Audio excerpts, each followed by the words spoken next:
if Ukraine could get the Tomahawk missiles, it would be a really თუ უკრაინა ტომაჰავკის რაკეტებს მიიღებს, ეს მართლაც შესანიშნავი შენაძენი იქნება კიევისთვის.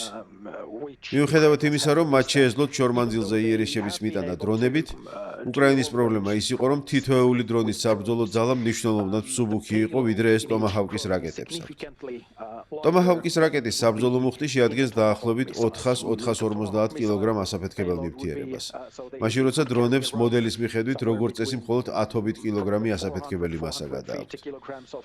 ამ რაკეტებით შესაძლებელი იქნება უფრო რთული სამიზნეების განადგურება, ან ნაკლებად დაცულ ობიექტებზე უფრო ეფექტურად დარტყმა. თუმცა ამ შემთხვევაში ეფექტი დამოკიდებულია იმაზე, თუ რამდენი რაკეტის მიღება შეძლებს უკრაინა.